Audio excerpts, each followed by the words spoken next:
Hello students, this is Dipali Pandey and I welcome you all on your favorite channel Abhyas Institute. Chapter metal and non metal में आज मैं आपको एक नया topic पढ़ाऊंगी जो कि है आयनिक बॉन्ड। और आयनिक बॉन्ड से जो भी कंपाउंड्स होते हैं जिनमें आयनिक बॉन्ड प्रेजेंट होता है उनको हम कहते हैं आयनिक कंपाउंड्स। सो बने रहिए वीडियो में लास्ट तक, और अगर आपको वीडियो पसंद आती है तो चैनल को सब्सक्राइब, वीडियो को लाइक और वीडियो को शेयर करना ना भूलिएगा, ठीक है।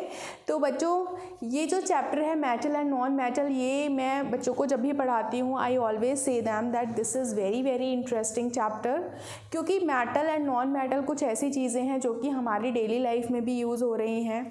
मेटल की कुछ प्रॉपर्टीज़ को हमें याद रखना भी बहुत ज़्यादा ज़रूरी है।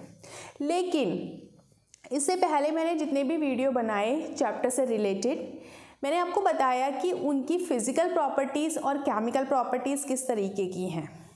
अब बात करते हैं कि जब वो दोनों आमने सामने होती हैं, एक तरफ मेटल दूसरी तरफ नॉन मेटल, क्या होगा जब ये दोनों आपस में एक बॉन्डिंग करेंगी। तब तो बॉन्डिंग तो करेंगी ही, लेकिन उससे पहले हम इनका नेचर जानते हैं। कुछ एक नेचर जो कि एवरीबडी शुड नो।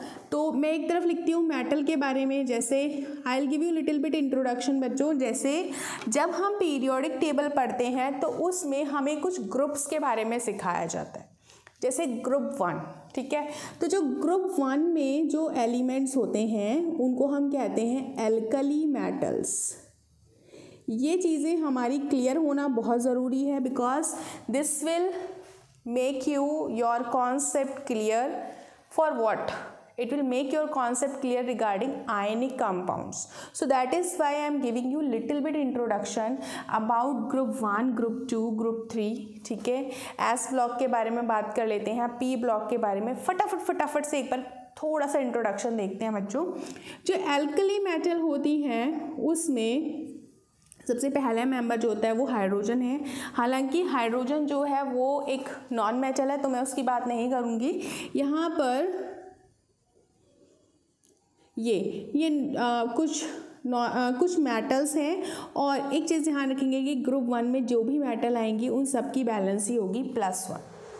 मतलब metals are electropositive in nature. ये हम ऑलरेडी पढ़ चुके हैं कि भाई जो मेटल्स होती हैं, मेटल्स कैसी होती हैं, इलेक्ट्रोपॉजिटिव। इलेक्ट्रोपॉजिटिव का मतलब है कि उनको इलेक्ट्रॉन्स को डोनेट करना पसंद है। अगर X कोई मेटल है तो X क्या करती है, अपने ऊपर +1, +2, +3 चार्ज क्या करती है, लेकर आती है।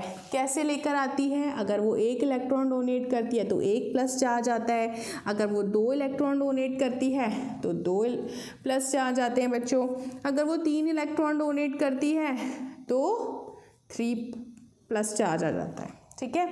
तो ये जो एल्कली मेटल हैं ये ग्रुप 1 में एग्जिस्ट करते हैं। कुछ नॉर्मली से मेटल जो कि क्लास 10th में हैं वो साफ दिखाई देते हैं आपको क्या क्या पढ़ना है एनसीईआरटी के अकॉर्डिंग।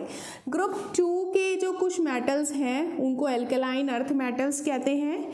और ये देख लो, मैं लिख रही हूँ, ये देखो, ये जितने भी मेटल्स हैं ना ये एल्कलाइन अर्थ मेटल्स हैं, और इन सब की बैलेंस ही होती है +2। यानी कि ये सब के सब जो हैं ऑक्टेट रूल को फॉलो करने के लिए अपने आउटर मोस्ट शेल से 2 इलेक्ट्रॉन्स को डोनेट कर सकते हैं।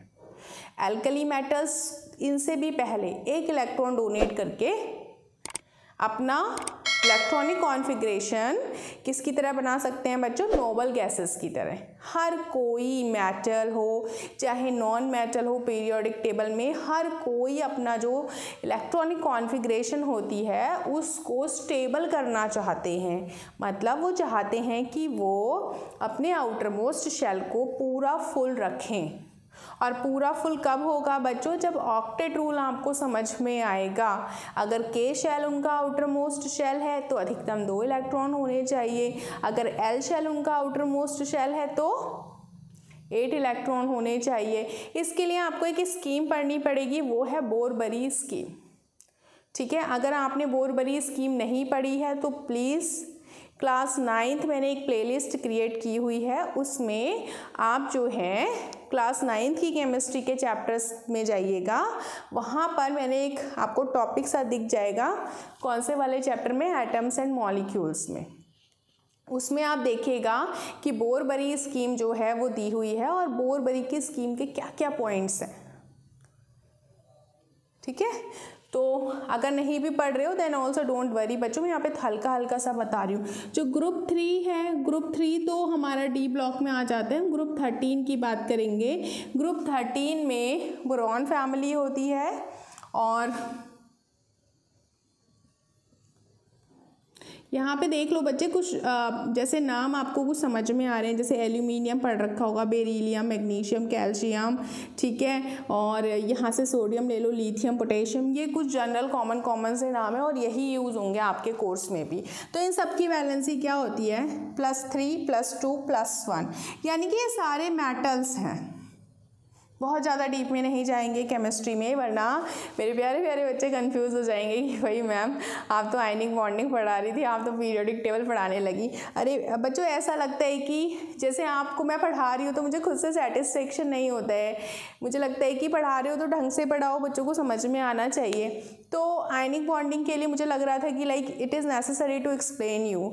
अब मैं थोड़ा सा बताऊँगी नॉन मेटल के बारे में भी, और मैं ज़रूर बताऊँगी आपको, अगर मना कर रहे हो फिर भी मैं बताऊँगी, ठीक है। तो देखो यहाँ पर हमने लाइक ये हो गया हमारा ग्रुप 13 तक। उसके अलावा जो है बच्चों ना, ग्रुप 14 हो गया, 15 हो गया, 16 हो गया, 17 हो गया, ये सारे के सारे जो है ना वो नॉन मेटल कैरी करते हैं। और मैं एक चीज़ और बताऊँ, यहाँ पे आउटर मोस्ट शेल में 4 इलेक्ट्रॉन्स होते हैं, मतलब इनकी बैलेंसी 4 है, इनकी -3 होती है, इनकी -2 होती है और इनकी -1 होती है, ठीक है। एंड ये वाली फैमिली कार्बन फैमिली है, ये नाइट्रोजन फैमिली है, ये ऑक्सीजन फैमिली है और ये फ्लोरीन फैमिली है। तो इस तरीके से ध्यान रखो, ये सारी की सारी क्या है, नॉन मेटल्स हैं।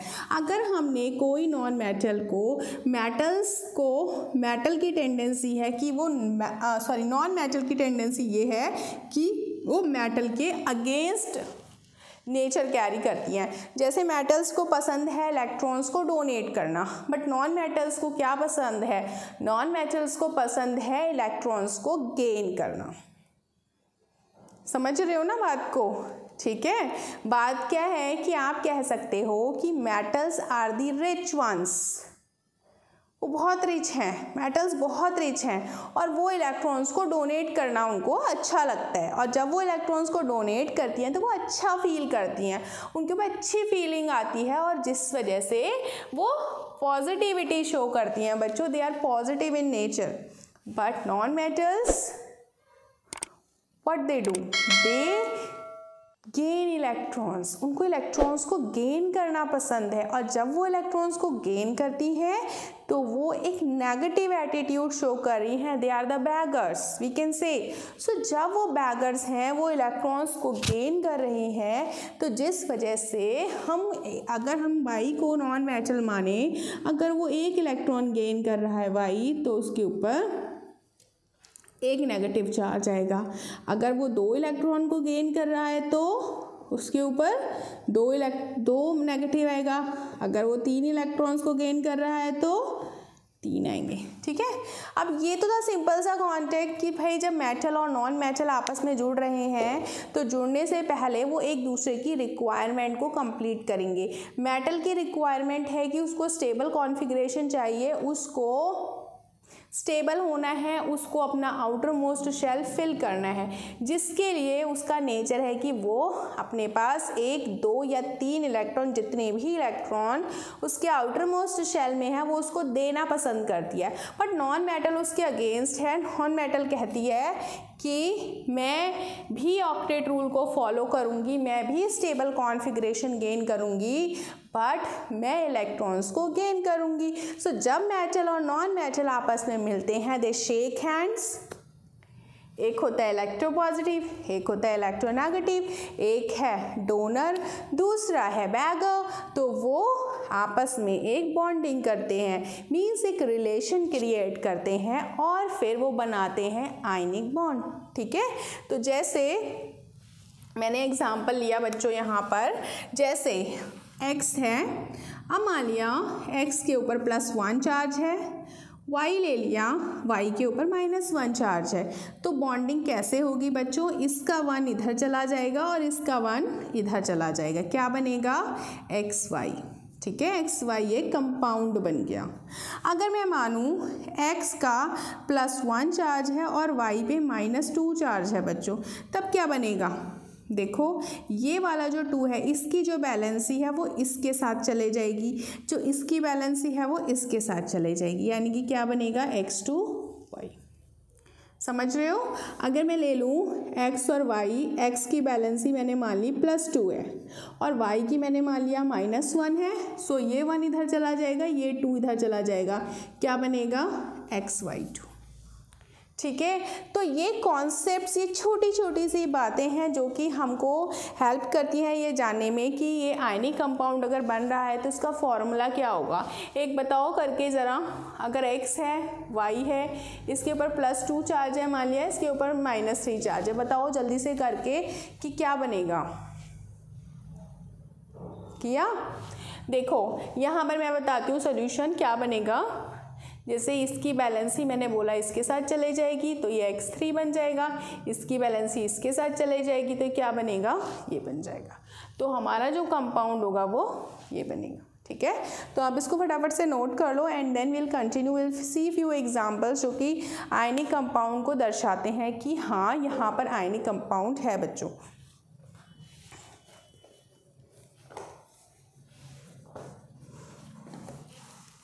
ओके, सो नॉर्मली क्या होता है कि जैसे we have one more type of compound जो कि कहलाते हैं covalent compounds. So covalent compound और आयनिक कंपाउंड क्लास 10 में बहुत ही इंपॉर्टेंट रहा है स्टार्टिंग से, और बच्चे कुछ कंफ्यूजन नहीं रखना है। आफ्टर दिस वीडियो आपके सारे कॉन्सेप्ट्स हो जाएंगे clear and no need to worry about that. देखो आपको सिर्फ इतना ध्यान रखना है कि पीरियोडिक टेबल में मेटल्स के क्या क्या नाम हैं बच्चों एंड नॉन मेटल्स के क्या क्या नाम हैं, अदरवाइज हो जाएगी कन्फ्यूज़न। जैसे देखो मैं कुछ एग्जांपल्स दे रही हूँ, जैसे मैंने लिखा H2S, मैं पूछती हूँ कि इसका इलेक्ट्रॉन डॉट स्ट्रक्चर बनाइए, इसका लुईस स्ट्रक्चर बनाइए। लुईस स्ट्रक्चर या डॉट स्ट्रक्चर मैं अभी बनाना सिखाऊंगी, बट ओके उससे पहले मुझे बताओ ये कौन सा कंपाउंड है, क्या ये आयनिक कंपाउंड है या नहीं है। आपको पता है कि आयनिक कंपाउंड में मेटल और नॉन मेटल प्लस होते हैं, मतलब मेटल नॉन मेटल से क्या करता है, रिएक्शन करता है। तो देखो क्या इसमें जो हाइड्रोजन है और जो सल्फर है क्या वो मेटल और नॉन मेटल है, बिल्कुल भी नहीं, ये दोनों ही नॉन मेटल हैं बच्चों। तो यानी कि ये तो आयनिक कंपाउंड नहीं है। अच्छा मैं बोलती हूँ Na2S, बोलो Na2S में देखो Na मेटल है ना, सोडियम, सोडियम तो मेटल होता है और सल्फर तो नॉन मेटल है। Yes it is ionic compound, सही बात है ना। अगर मैं बोलूँ CaS, कैल्शियम सल्फाइड, तो भाई कैल्शियम क्या मेटल है, कैल्शियम की बैलेंसी +2 होती है, तो yes it is metal and sulphur is non metal, तो यस ये भी आयनिक कंपाउंड होगा। ठीक है, अच्छा बताओ MgS, क्या ये आयनिक कंपाउंड है, सोचो अब तो आप परफेक्ट हो गए हो। हाँ MgS भी Mg और S से बना है ना, ये मेटल है ये नॉन मेटल है, तो यस ये आयनिक कंपाउंड है, ये वेरीफाइड हो गया है ना।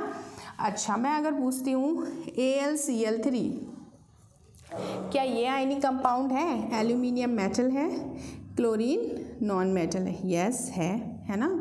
अगर मैं पूछती हूँ कैल्शियम क्लोराइड, क्या ये आयनिक कंपाउंड है, तो कैल्शियम मेटल है एंड क्लोरीन नॉन मेटल है, तो यस ये आयनिक कंपाउंड है। मैंने बोला Al2O3, तो एल्यूमिनियम क्या है, मेटल है एंड ये क्या है, नॉन मेटल है, तो यस आयनिक कंपाउंड है। बहुत सारे एग्जांपल मिल जाएंगे। MgO ले लो बच्चों, MgO बताओ, Mg में यस ये मेटल है ये नॉन मेटल है, तो यस ये आयनिक कंपाउंड है ना।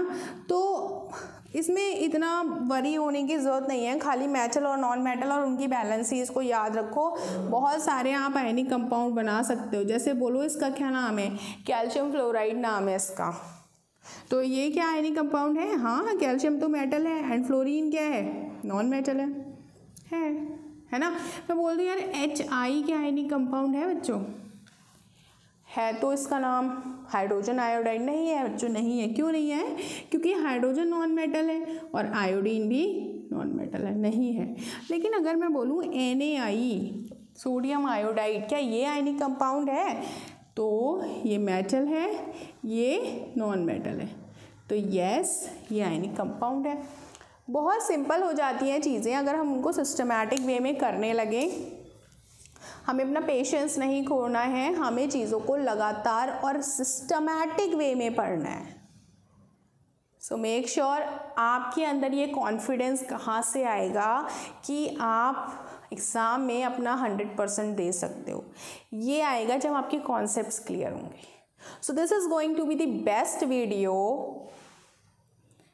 आयनिक कंपाउंड्स की अगर हम बात करें, and please don't forget to share the video if you like it. अगर आपको लगता है कि येस मैंने इस वीडियो में पूरी कोशिश की है आयनिक कंपाउंड्स को पढ़ाने की and you are getting the concept बच्चों, सो प्लीज़ इसको शेयर ज़रूर करिए, ठीक है।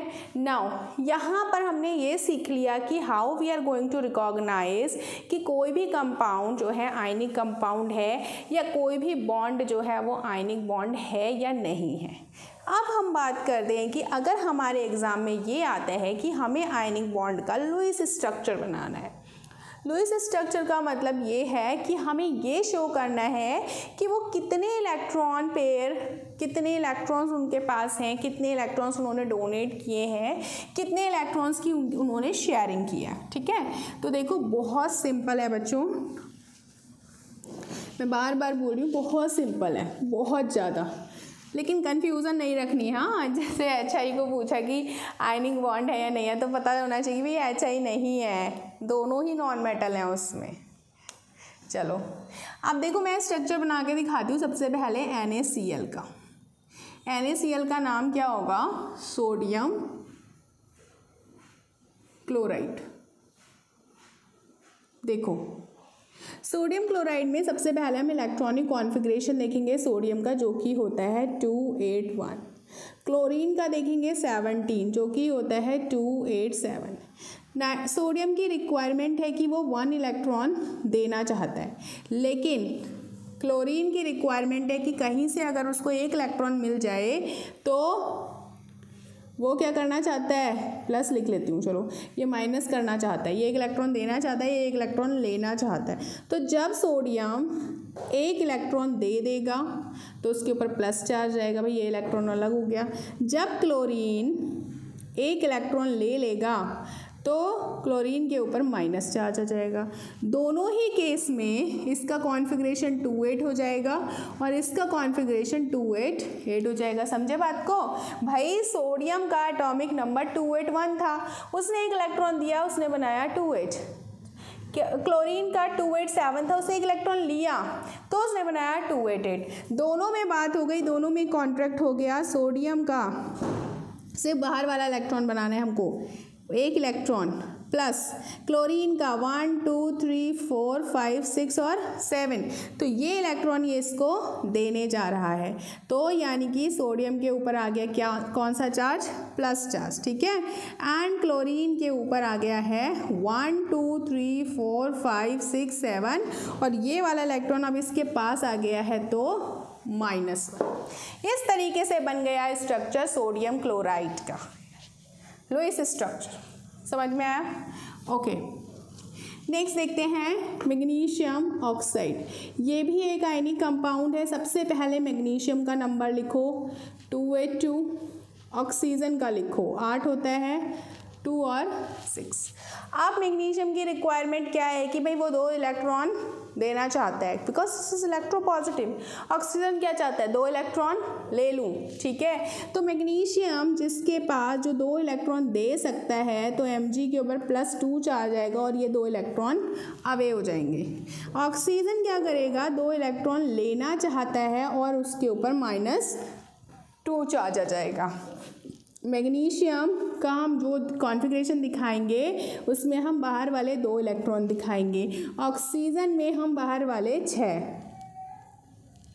अब एक इलेक्ट्रॉन ये इधर दे दिया, एक इलेक्ट्रॉन इसने इधर दे दिया, जिसके कारण मैग्नीशियम के ऊपर आ गया +2 चार्ज एंड ऑक्सीजन के ऊपर आ गया 1 2 3 4 5 6 7 8। ये बन गया मैग्नीशियम ऑक्साइड। क्लियर हो रहा है? क्लियर हो रहा है तो फटाफट से लाइक करो वीडियो को और शेयर करो। अच्छा, अब इसको लिख लो and then I will tell you the next one. Okay, लिख लिया? अब देखो कुछ और एग्जांपल्स मुझे सजेस्ट करो जिसके इलेक्ट्रॉन डॉट स्ट्रक्चर बनाने हैं। कुछ आ रहा है दिमाग में? इतने सारे मैंने भी बताए थे आपको। बोलो बोलो। चलो एक काम करते हैं, हम कैल्शियम क्लोराइड का बना के देखते हैं, है ना। सिंपल सिंपल से हो गए थे। चलो कैल्शियम क्लोराइड बनाते हैं। कैल्शियम क्लोराइड, कैल्शियम का एटॉमिक नंबर 20, कॉन्फ़िगरेशन 2882। भाई ये सब मेरी मेमोरी में है, मैंने याद किया। मेरे टीचर ने बहुत पिटाई लगाई थी, कहा याद नहीं करोगी, जल्दी याद करो। बहुत डर लगता था टीचर से। जब पिटाई होती थी ना तो फटाफट से याद हो जाती थी। आपकी पिटाई होती है? कह नहीं सकते, है ना। चलो यहाँ पर देखो, कैल्शियम को 2 इलेक्ट्रॉन डोनेट करने हैं, लेकिन क्लोरीन की रिक्वायरमेंट तो सिर्फ 1 की है। अब कैल्शियम के पास ये 2 इलेक्ट्रॉन है, लेकिन क्लोरीन को तो सिर्फ 1 इलेक्ट्रॉन चाहिए। भाई ऐसे लिख देते हैं 1 + 1। क्लोरीन कहता है ये वाला तो मुझे दे दो, लेकिन कैल्शियम के पास तो अभी भी एक और इलेक्ट्रॉन है। अब वो क्या करेगा? वो कहता है यार तुझे 1 इलेक्ट्रॉन दूंगा तो मेरा तो काम नहीं होने वाला, मेरे को तो स्टेबल कॉन्फ़िगरेशन नहीं मिलने वाला। तो दूसरा क्लोरीन कहता है चलो यार मैं भी आ जाता हूँ, मैं भी खाली हूँ, आप 1 मुझे दे दो। तो जब ये कैल्शियम इन 2 क्लोरीन के साथ इंटरेक्शन करता है तो बनता है CaCl2। ठीक है, तो यानी कि अगर CaCl2 को ब्रेक करके लिखा जाए तो क्या हम इसको ऐसे लिख सकते हैं? भाई Cl के ऊपर तो 1 ही माइनस आएगा, क्योंकि Cl तो 1 ही इलेक्ट्रॉन ले रहे हैं ना, भले ही 2 एटम ऑफ Cl अटैच्ड हों कैल्शियम से। चलो बनाते हैं। कैल्शियम के आउटर मोस्ट शेल में 2 इलेक्ट्रॉन प्लस होने वाला, 1 क्लोरीन इधर बनाओ, 1 क्लोरीन इधर बनाओ। 1 2, चलो मैं अलग अलग ही बनाती हूँ। 1 2 3 4 5 6 और 7। 1 2 3 4 5 6 और 7। ये इलेक्ट्रॉन इसे दे देगा और ये वाला इलेक्ट्रॉन इसे दे देगा कैल्शियम। तो बनेगा क्या? कैल्शियम के ऊपर +2 चार्ज आ गया है। क्लोरीन लिख दो, क्लोरीन दोनों एक जैसे हैं तो 2 हम बाहर लिख देंगे। बच्चों वाई मैंने 2 बाहर लिखा क्योंकि क्लोरीन 2 है नंबर में, ठीक है, इसलिए। नाउ 1 2 3 4 5 6 7 और 1 इलेक्ट्रॉन एक क्लोरीन ने ले रखा है और उसके ऊपर आ गया माइनस चार्ज। तो ये हमारा बन गया कैल्शियम क्लोराइड। चलो एक और देखते हैं, एल्यूमिनियम क्लोराइड देख लेते हैं। मज़ा आ रहा है? खुद से भी कुछ कर लो, खुद ट्राई करो, फिर एक बार वीडियो को पॉज करो और फिर बनाओ और फिर देखो मैंने कैसे बनाया। चलो एल्यूमिनियम का कॉन्फ़िगरेशन होता है 283। क्लोरीन का कॉन्फ़िगरेशन फिर से वही बात हो गई 287। एल्यूमिनियम के पास कितने इलेक्ट्रॉन्स हैं? 1 + 1 + 1। क्लोरीन को सिर्फ 1 इलेक्ट्रॉन की रिक्वायरमेंट है, तो ये तो 1 क्लोरीन ने ले लिया। ये दूसरा क्लोरीन कहेगा चलो मैं भी आता हूँ, तीसरा कहेगा चलो मैं भी आता हूँ। यानी कि 1 एल्यूमिनियम 3 क्लोरीन का भला कर सकता है। तो हमने एल्यूमिनियम बनाया, 1 2 3 इलेक्ट्रॉन बनाए, 1 क्लोरीन, दूसरा क्लोरीन, तीसरा क्लोरीन।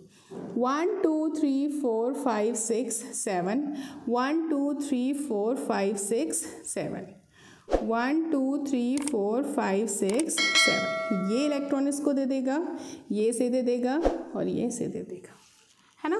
तो एल्यूमिनियम के ऊपर बच्चों क्या चार्ज आएगा? +3, क्योंकि उसने 3 इलेक्ट्रॉन डोनेट किए हैं तो +3। और क्लोरीन के ऊपर 1 2 3 4 5 6 7 और 8 और माइनस, और कितने क्लोरीन जुड़े हैं? 3 क्लोरीन जुड़े हैं।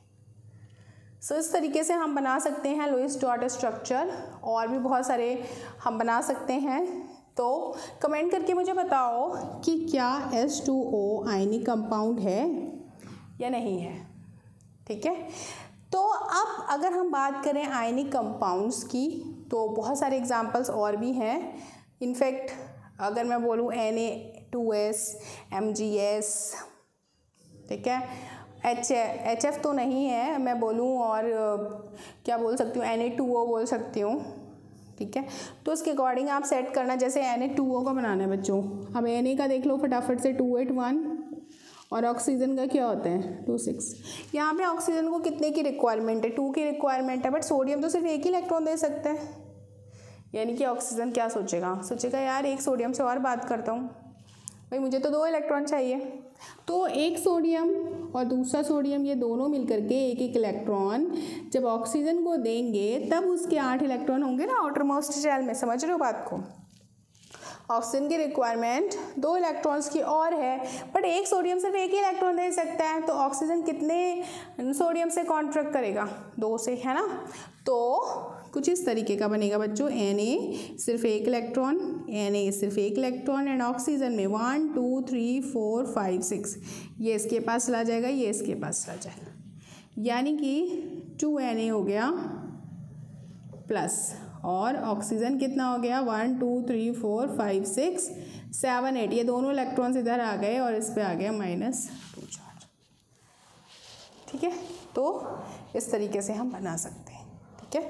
तो यहाँ पर हमने आज क्या सीखा, आज हमने ये सीखा कि जब मेटल और नॉन मेटल आपस में इंट्रैक्शन करते हैं तो वो आयनिक बॉन्ड बनाते हैं, और इस तरीके के कंपाउंड्स को हम आयनिक कंपाउंड्स कहते हैं जो कि आयनिक बॉन्ड को कैरी करते हैं। हमें बहुत ज़्यादा जल्दी नहीं है कि हम कोर्स को बहुत फटाफट से निपटा दें, नहीं, we have to do it in a proper way. अब जो आयनिक कंपाउंड्स हैं उनका इलेक्ट्रॉन डॉट स्ट्रक्चर कैसे बनाना है मैंने आपको बहुत अच्छे से समझाया है, मुझे नहीं लगता कोई भी इससे ज़्यादा डिटेल में आपको समझाएगा।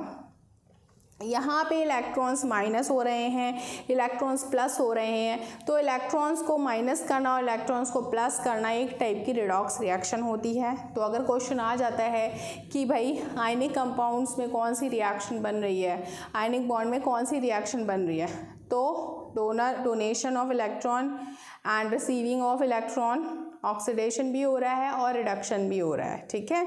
तो यहाँ पर रिडॉक्स रिएक्शन हो रही है, ठीक है। एंड यहाँ पर आयनिक कंपाउंड क्योंकि अपोजिट चार्जेस से बने हैं, प्लस और माइनस से बने हैं, सो वो बहुत स्ट्रॉन्ग कंपाउंड्स होते हैं। They very strong, they are amorphous solids, they have crystal lattice structure। तो अगली वीडियो में आई विल टेल यू कि what all properties do ionic compounds have, why they are so special, उनकी प्रॉपर्टीज़ अलग अलग हैं, तो क्या प्रॉपर्टीज़ वो कैरी करते हैं। तो उसके लिए आपको मेरे साथ जुड़े रहना है, मेरे चैनल को सब्सक्राइब करना है एंड नोटिफिकेशन बेल पे ज़रूर प्रेस करना है, ताकि जैसे ही मैं अगली वीडियो अपलोड करूं यू गेट द नोटिफिकेशन। सो मिलते हैं अगली वीडियो में, तब तक के लिए टेक केयर, बाय बाय।